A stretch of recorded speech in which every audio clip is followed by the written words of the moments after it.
Nah, saudara-saudara, mari kita membuka firman Tuhan di dalam Matius pasal 9. Matius pasal 9 ayat 35 sampai dengan 36.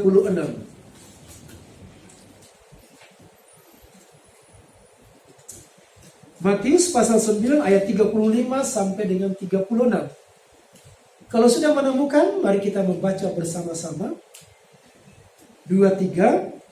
Demikianlah Yesus berkeliling ke semua kota dan desa, yang mengajar dalam rumah-rumah ibadat dan memberitakan Injil Kerajaan Sorga, serta melenyapkan segala penyakit dan kelemahan. Melihat orang banyak itu, tergeraklah hati Yesus oleh belas kasihan kepada mereka, karena mereka lelah dan terlantar seperti domba yang tidak bergembala. Amin. Saudara-saudara, kita akan memfokuskan renungan kita pada pagi ini di ayat 35 sampai 36, khususnya ayat 36. Tapi mengawali itu kita perhatikan ayat 35. Demikianlah Yesus berkeliling ke semua kota dan desa, yang mengajar dalam rumah-rumah ibadat dan memberitakan Injil Kerajaan Sorga serta melenyapkan segala penyakit dan kelemahan. Dalam bahasa Indonesia kata demikianlah. Demikianlah itu berarti kesimpulan. Kalau ada siswa atau mahasiswa buat makalah, buat skripsi, baru bab pertama lalu kalimat pertamanya demikianlah.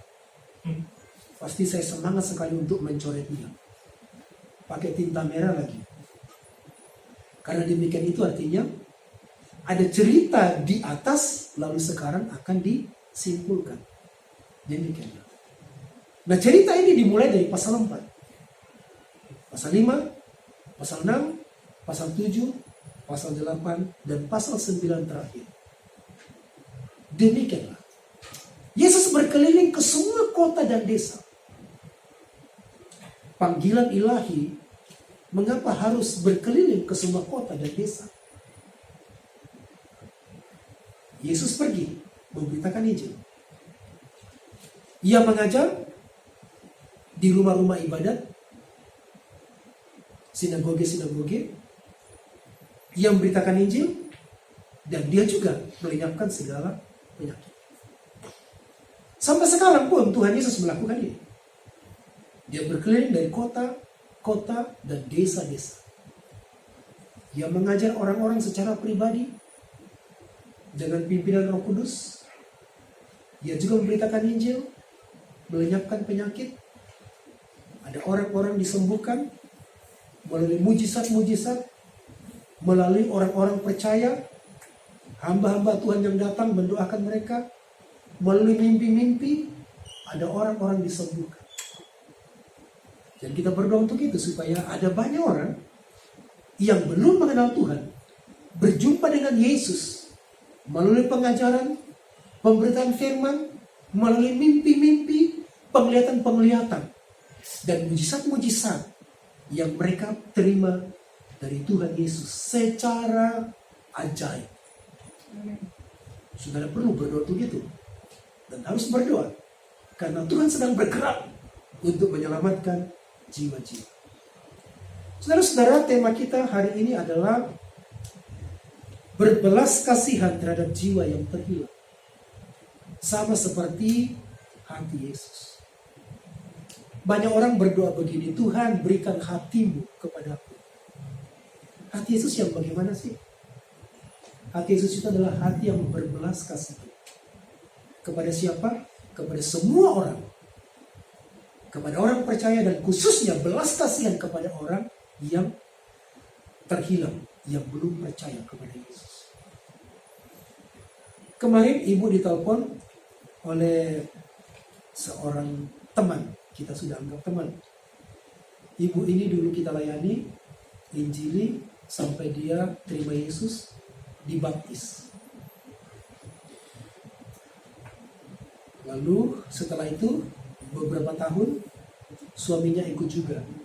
Setelah melihat kesaksian dari istrinya, ada perubahan karena percaya dan menerima Yesus sebagai Tuhan dan Juru Selamat. Kemarin menelpon karena ibu ini sangat sedih kehilangan adik yang dia kasih. Adiknya sakit, baru beberapa hari sakit. Sudah didoakan katanya. Dan kemudian meninggal. Dipanggil Tuhan, lebih tepatnya kesempatannya sudah selesai, dibunuh. Ibu ini sangat sedih, sangat kehilangan. Bukan hanya itu, dia sangat sedih oleh karena dia yakin adiknya masuk neraka. Itu yang membuat dia sedih, karena belum percaya Yesus. Ibu ini sudah percaya Yesus. Dia percaya dan firman Tuhan mengatakan orang yang percaya kepada Yesus beroleh hidup yang kekal. Tapi adiknya belum percaya Yesus, dan itu yang menjadi kesedihan terbesar. Mungkin 2 kali dia menelpon kepada ibu untuk menceritakan kesedihannya. Bukan karena meninggal, kesedihannya karena tidak ada kesempatan bagi adiknya untuk terima Yesus sebagai Tuhan dan Juru Selamat. Tidak ada kesempatan bagi adiknya untuk masuk surga. Sedih karena adiknya masuk neraka. Tidak ada pengharapan. Bagaimana kalau saudara kita Yesus juga meninggal? Sahabat kita, orang-orang yang kita kasih. Nah, ayat ini mengajarkan kepada kita untuk berbelas kasihan kepada jiwa-jiwa yang terhilang. Gereja ini juga ada karena pemberitaan Injil. Jiwa pertama yang dimenangkan adalah orang yang belum kenal Yesus. Satu kakak, Tuhan tambahkan lagi satu kakak, Tuhan tambahkan lagi satu kakak. Masih segar diingatan bagaimana memulai gereja ini. Minggu depan kita ulang tahun gereja, dan ini kita syukuri untuk pekerjaan Tuhan, pemeliharaan Tuhan. Ada 2 yang kita renungkan di ayat 36. Saudara perhatikan ayat 36. Dikatakan, melihat orang banyak itu tergeraklah hati Yesus oleh belas kasihan kepada mereka. Karena mereka lelah dan terlantar seperti domba yang tidak bergembala. Minggu lalu kita sudah merenungkan bagian ini. Saudara bisa membaca buletin atau di YouTube saudara bisa lihat. Atau di Facebook sudah diberitahu, dijelaskan. Lelah dan terlantar seperti domba yang tidak bergembala. Yesus berkeliling dari kota desa dan begitu banyak orang yang menderita. Penderitaannya 2. Yang pertama penderitaan fisik. Sakit. Luka. Lalu kemudian yang kedua adalah penderitaan jiwa. Sampai dirasuk setan. Perasaan yang terluka. Kemungkinan juga bahwa orang yang lelah dan terlantar, yang tidak setia di satu gereja untuk digembalakan, itu sangat mudah lelah. Karena mereka tidak punya kekuatan untuk bersekutu. Penggembalaan adalah sebuah persekutuan. Kalau domba berusaha mencari jalan sendiri keluar dari persekutuan dengan sesama domba dan gembala, dia akan lelah. Karena dia akan mencari makanan sendiri. Dia akan mencari makanan firman sendiri, akan mencari uang sendiri. Walaupun bisa menikmati uang, bisa menikmati pekerjaan, tapi lama-kelamaan dia lelah karena dia berjuang dengan fisiknya. Atau dia sementara berjuang seorang diri untuk menikmati makanan rohani, tapi bagaimanapun suatu hari dia lelah karena terlantar.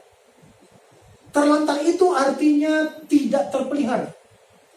Terlantar itu artinya liar. Terlantar itu artinya tidak mau diatur.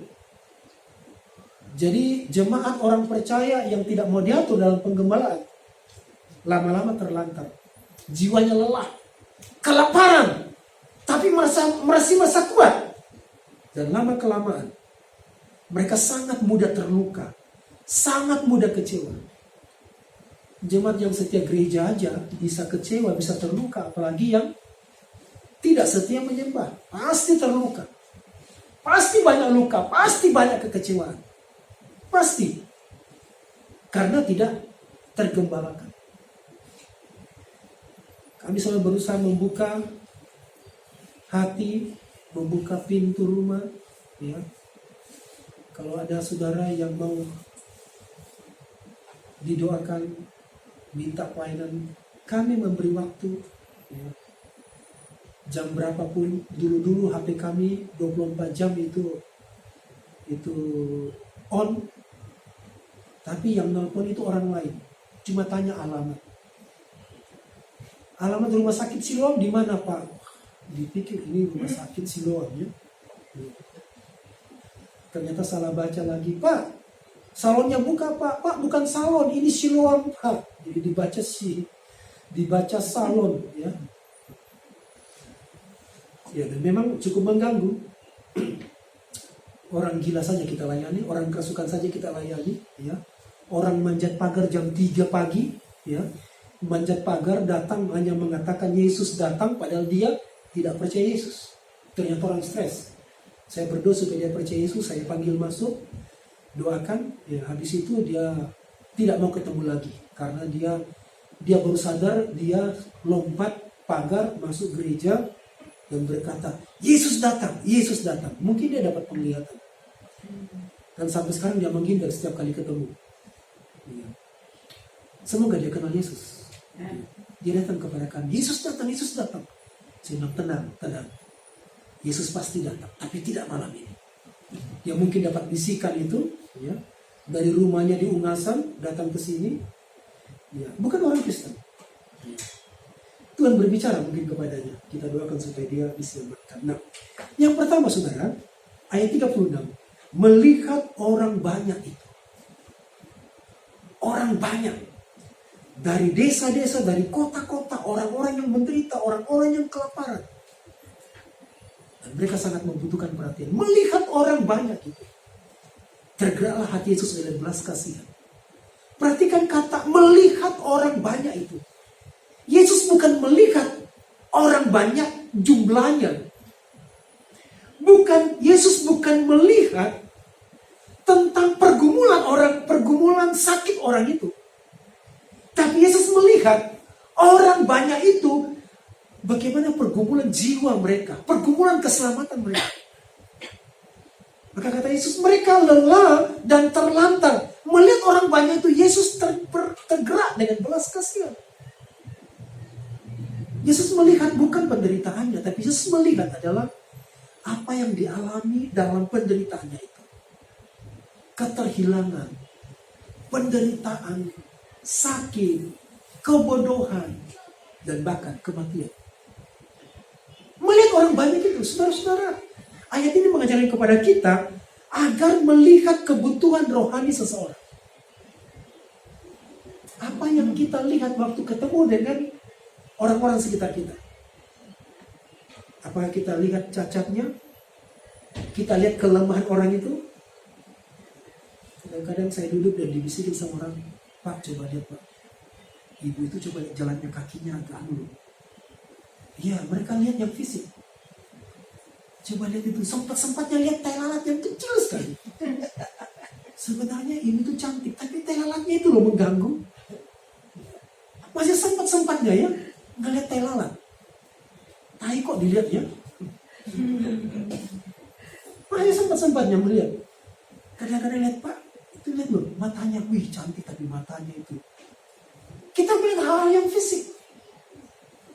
Dan kita tidak melihat kebutuhan orang. Yesus melihat bukan sakitnya, bukan laparnya, tapi melihat apa kebutuhan mendasar orang itu. Mereka sakit oleh karena mereka bodoh akan firman. Tuhan. Mereka sakit diserang kuasa gelap karena mereka tidak punya pegangan firman. Merasa sebagai orang Israel, mereka sebagai orang beragama, sebagai orang Kristen, tidak cukup kalau tidak mengerti firman. Makanya tadi ayat berkata, Yesus mengajar. Yesus memberitakan firman, memberitakan Injil. Karena tidak mengerti firman. Saudara-saudara, kalau kita tidak mengerti firman, kita menjadi sasaran yang empuk dari serangan kuasa gelap, dari ajaran sesat. Sangat mudah kita diserang oleh ajaran sesat. Yesus melihat orang banyak. Orang banyak bukan jumlahnya, bukan kelaparannya, tapi keadaan kebutuhan jiwa yang dilihat oleh Yesus. Jiwa mereka yang tertekan, penuh dengan penderitaan, penuh dengan kelelahan, terlantar, dan tidak mendapatkan rohani yang baik, tidak mendapatkan perhatian, tidak mendapatkan penggembalaan. Banyak orang puas dengan agamanya dan dipikir bahwa agama sudah cukup. Banyak orang puas dengan ibadahnya, dipikir ibadah sudah cukup. Banyak orang puas dengan upacara-upacara, dipikir sudah cukup. Tanpa perjumpaan dengan Tuhan, penggembalaan dengan Tuhan, tidak cukup. Dan kita mudah disesatkan. Tuhan Yesus mengajar karena mereka kebutuhan orang banyak ini, kebutuhan rohani orang-orang itu. Dan Yesus menjumpai mereka. Saudara-saudara, kata lelah dan terlantar. Adakah di antara kita lelah? Kemungkinan kita lelah adalah kita terlalu menguras pikiran kita. Kita begitu khawatir dalam pikiran kita, sehingga kita lelah. Kita bingung. Tapi kelelahan juga terjadi karena kita sebagai domba yang terlantar. Terlantar artinya tidak punya tujuan. Terlantar itu mengembara. Terlantar itu artinya liar.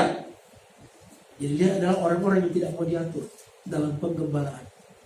Tidak mau diatur dalam firman Tuhan. J.J. Deher berkata begini.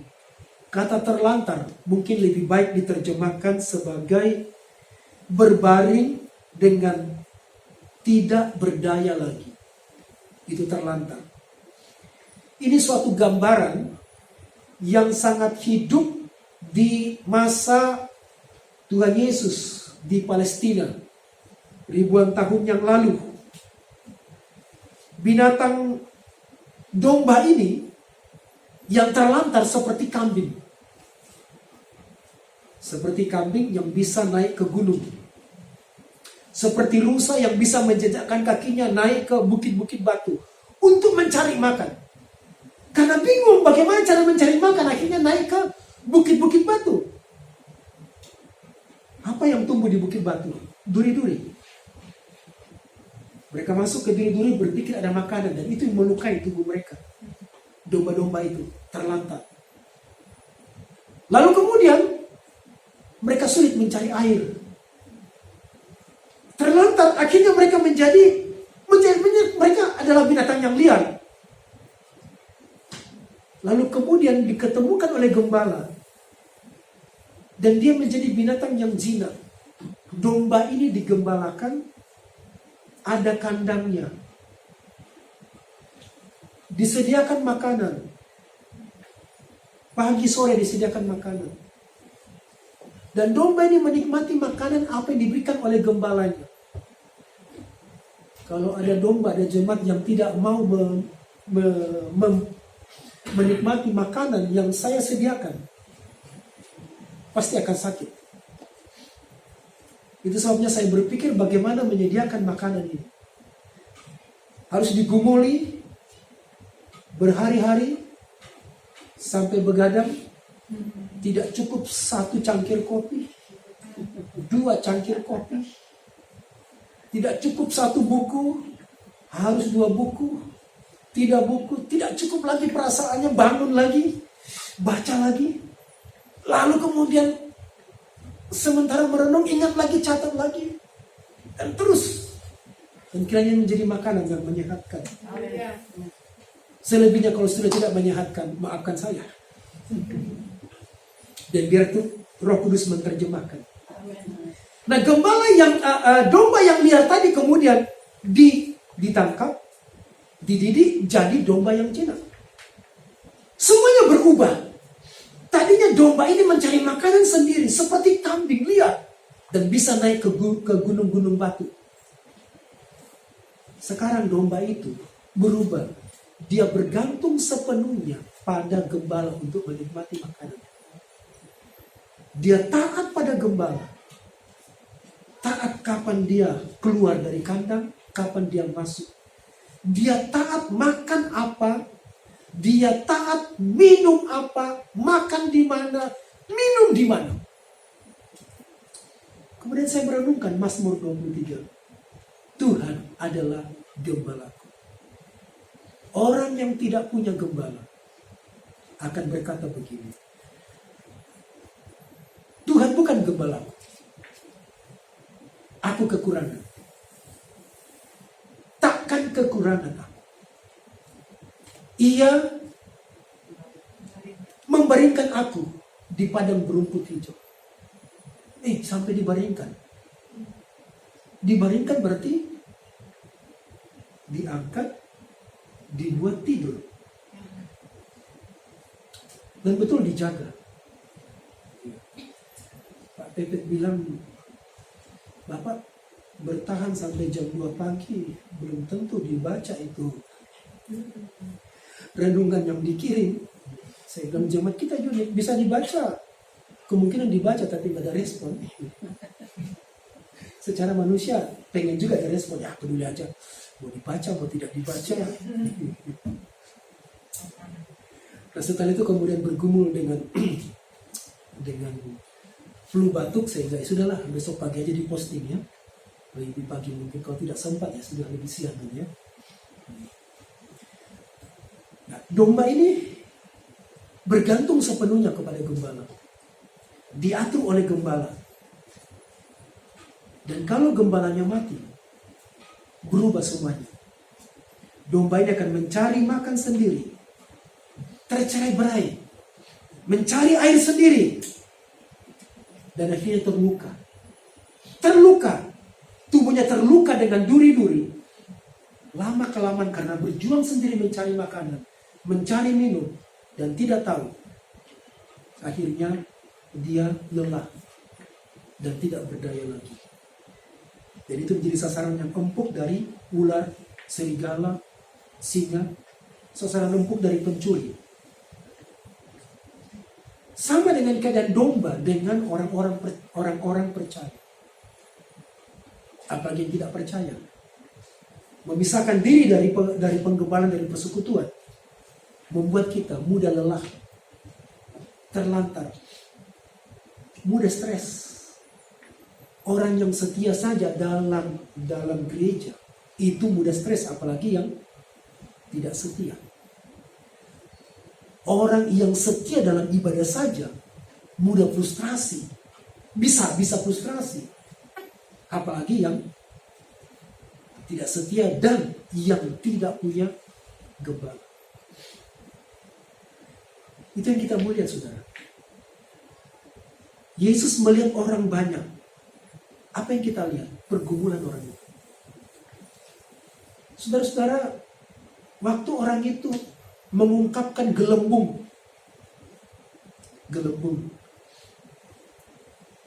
Bagaimana kabar? Ya, beginilah Pak Pendeta. Saya yakin ada masalah di balik kalimat yang singkat itu. Apa kabar? Ya, puji Tuhan saja. Pasti ada masalah. Dan itu gelembung. Saya mengajak saudara-saudara untuk mendoakan, menggumuli orang itu. Masalah kita ada dua. Masalah fisik. Sakit. Mungkin sakit kita bisa atasi. Tapi tertekan. Lelah. Itu masalah yang sangat berat. Karena akan menimbulkan depresi. Dan mudah kita mengalami sakit. Mudah kita mengalami luka. Mudah kita mengalami kekecewaan. Sakit badani maupun sakit rohani. Dan Yesus melihat itu. Kiranya sekarang juga kita belajar melihat orang-orang yang membutuhkan penggembalaan. Mungkin saudara ditunjuk sebagai gembala bagi orang yang sedang menderita. Dalam istilah penginjilan itu ada namanya shema. Shema itu dengarlah. Dalam bahasa Ibrani, shema, bahasa Indonesianya dengarlah. Apa yang mereka dengar? Dengarlah, Tuhan itu esa. Bukan cuma esa. Dengarlah, Tuhan itu baik. Dengarlah bahwa Tuhan mengasihimu. Itu belum penginjilan. Tapi saya sedang memberitahukan siapa Tuhan yang baik. Saya sedang memberitahukan bahwa Tuhan peduli. Dan itu bisa menggerakkan mereka. Belum penginjilan memang. Tapi saya juga memberitahu bahwa saya peduli dengan perkara-perkara rohani. Saya peduli dengan hidupmu. Saya mengajak saudara untuk memikirkan orang lain ketika ada gelembung-gelembung yang keluar dari mulut mereka tentang penderitaan, tentang sakit. Tapi sebenarnya gelembung kebutuhan rohani. Gelembung keterhilangan mereka. Gelembung kesepian jiwa mereka. Dan mereka membutuhkan shema, perkara-perkara baik. Dan juga perlu kita mengajar supaya mereka dipulihkan. Beritahu Injil supaya mereka berjumpa dengan Yesus yang mati di kayu salib, yang mengampuni dia, yang menerima dia, yang perhatian kepada dia. Yesus mati di kayu salib, membeli dia dengan kuasa darah. Itu disampaikan supaya mereka melihat dan berjumpa dengan Tuhan Yesus. Yang kedua, di ayat 36 itu dikatakan, tergeraklah hati Yesus dengan belas kasihan. Tadi mata Yesus melihat. Kiranya mata kita sama dengan mata Yesus melihat kebutuhan orang. Yang kedua, hati Yesus, tergeraklah hati Yesus dengan belas kasihan. Yang kedua ini adalah Tuhan Yesus mengajar kita untuk memiliki hati yang berbelas kasihan kepada jiwa yang terhilang. Tergeraklah hati Yesus oleh belas kasihan terhadap mereka. Bukan karena perkara-perkara duniawi sehingga Yesus tergerak. Bukan.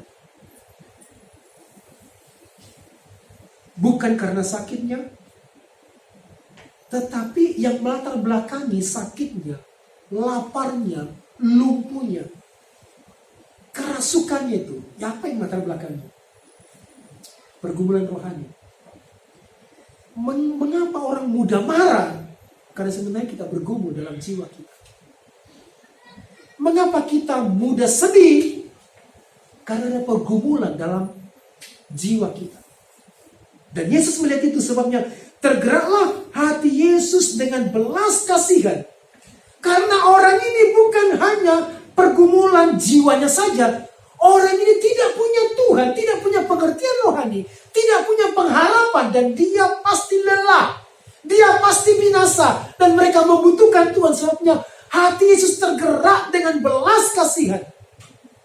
Belas kasihan ini adalah compassion, ingin memberi, menempatkan diri, menolong orang itu, supaya orang itu berjumpa dengan Yesus. Itu belas kasihan. Bukan hanya berkata, kasihan ya, kasihan orang itu ya, tapi tidak buat apa-apa. Itu bukan belas kasihan. Belas kasihan adalah memberi, menempatkan diri sama dengan orang itu, terlibat dengan orang itu, supaya orang itu mengalami pertolongan. Pertolongan dari Tuhan. Perhatikan bagaimana cara Yesus menjadi seorang sahabat. Dia berbelas kasihan, memberi hidupnya kepada jiwa-jiwa yang terhilang. Tapi ini jiwa-jiwa yang berharga. Belas kasihannya tergerak secara khusus. Dan belas kasihan ini untuk jiwa-jiwa. Saudara-saudara, kita yang percaya Yesus, Tuhan mengasihi kita. Tapi Tuhan juga mengasihi orang yang belum percaya kepada Yesus. Dan Tuhan ingin menyelamatkan mereka. Karena kalau tidak, mereka pasti mati, binasa. Mereka tidak punya pegangan hidup. Mereka pasti masuk neraka. Ibu yang menelpon kemarin itu sangat sedih karena dia tahu adiknya masuk neraka. seumur hidupnya belum pernah berjumpa dengan Yesus. Walaupun mungkin sudah didoakan sama pendeta, tidak cukup didoakan. Saudara, tidak cukup kita mendoakan orang lain. Kita harus berbelas kasihan dengan cara kita datang kepadanya. Atau kata Yesus di ayat 38, mintalah kepada Tuhan yang ampunya tuayan, supaya ia mengirimkan pekerja-pekerja untuk memberitakan Injil. Kalau kita baca pasal 9, pasal 10 kita baca Yesus memanggil murid-murid dan mengutus mereka. Di pasal 9 ayat 35 sampai 38 itu penutup dari pasal 9. Yesus berkata, mintalah. Yesus berdoa, Yesus bicara kepada murid-muridnya, mintalah kepada Tuhan yang mempunyai tuayan. Yesus mengajar murid-muridnya untuk berdoa minta. Tapi pasal 10, Yesus mengutus mereka yang tadinya Yesus suruh berdoa. Maksudnya begini saudara-saudara, Tuhan menyuruh kita berdoa. Tapi kemungkinan terbesar, Tuhan banyak kali menyuruh kita untuk menjawab doa kita itu. Tuhan selamatkanlah dia. Tuhan bilang, hatiku lebih rindu menyelamatkan dia daripada hatimu. Saya ingin sekali menyelamatkan dia. Tapi Tuhan berbisik kepada kita, aku mau memakai kamu untuk berbicara tentangku kepada mereka yang engkau doakan. Kita harus tingkatkan doa kita lagi, bukan hanya Tuhan tolonglah mereka, selamatkanlah mereka, tapi naikkan lagi doa kita. Tuhan, utuslah pekerja. Kalau tidak, utuslah saya. Tapi saya belum cakap untuk menyampaikan firman. Saya tidak tahu, tapi saya mau. Di pasal 10, masih lanjut itu pasal 10, karena bukan karena Roh Kudus akan memberikan kata-kata apa yang akan engkau sampaikan. Berbelas kasihan. Karena berbelas kasihan Yesus kepada orang banyak, itu sebabnya Yesus turun ke dalam dunia. Yesus menjadi manusia. Karena belas kasihan Yesus kepada orang banyak ini, itu sebabnya Yesus disalibkan. Dia mati di kayu salib. Dia bisa untuk tidak disalibkan, tapi karena belas kasihan ini, dia mau disalibkan untuk menyelamatkan jiwa-jiwa yang terhilang. Kalau kita berbelas kasihan kepada orang lain, dan saya mengajak saudara-saudara untuk memiliki hati yang berbelas kasihan kepada orang lain, sampaikan berita keselamatan kepada mereka. Mungkin kita berkata, saya tidak tahu, tapi tolong saya mau Tuhan. Roh-Mu memimpinku. Dan itu kemauan Tuhan. Memang kesengsaraan adalah objek sasaran belas kasihan Tuhan. Penderitaan kita, kesengsaraan kita, alasan dari Tuhan untuk menyatakan belas kasihan. Dan juga penderitaan orang lain yang pasti masuk neraka itu, alasan kita berdoa dan alasan kita memberi diri kepada Tuhan. Alasan juga Tuhan berbelas kasihan kepada mereka. Dan kita memiliki belas kasihan bagi jiwa-jiwa yang terhilang. Hampir semua Alkitab dalam bahasa Indonesia menerjemahkan, tergeraklah hati Yesus dengan belas kasihan.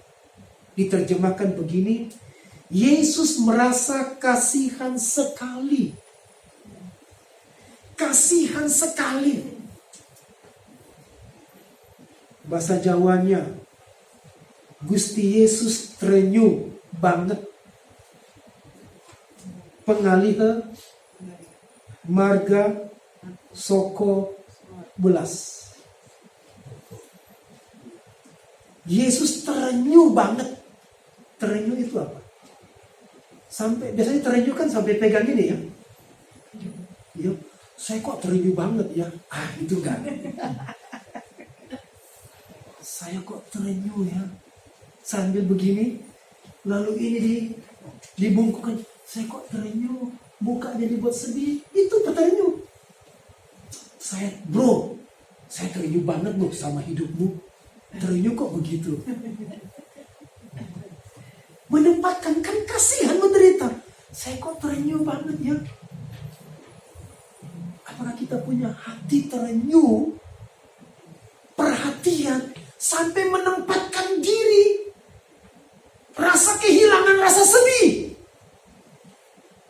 Kalau gereja Siloam sudah tidak terenyuh dengan jiwa-jiwa yang sesat, kita sudah salah nih. Kita sudah salah. Yesus saja terenyuh, kok kita tidak terenyuh. Kita sangat egois menjadi orang Kristen. Dan Yesus rela mati. Karena terenyuh dengan penderitaan. Karena dosa, karena kematian. Dia mati di kayu salib.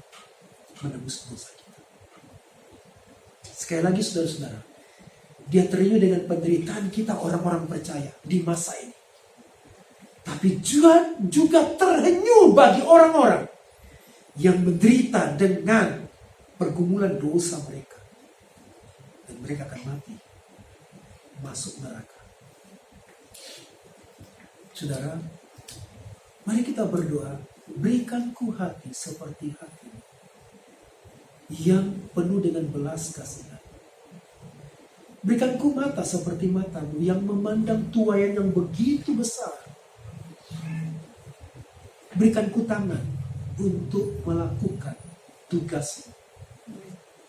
Berikanku kaki untuk melangkah dalam rencana. Berdoalah, Tuhan pertemukan kami dengan orang-orang yang Tuhan mau selamatkan. Berdoalah, pertemukan kami dengan orang-orang yang hancur hidupnya, kacau hidupnya. Mungkin saudara menjadi gembala bagi satu orang yang sedang menderita. Satu orang yang sedang kehilangan pengharapan. Satu orang yang sedang kehilangan Tuhan. Dan satu orang sedang berjalan masuk neraka. Amin saudara. Saya menentang saudara untuk menjadi jemaat misionaris untuk memikirkan hati Tuhan yang terbesar adalah menyelamatkan jiwa-jiwa. Hati Tuhan supaya kita kuat. Hati Tuhan supaya kita bangkit. Tapi lebih besar lagi hati Tuhan adalah kita menjadi berkat bagi jiwa-jiwa untuk menyelamatkan orang.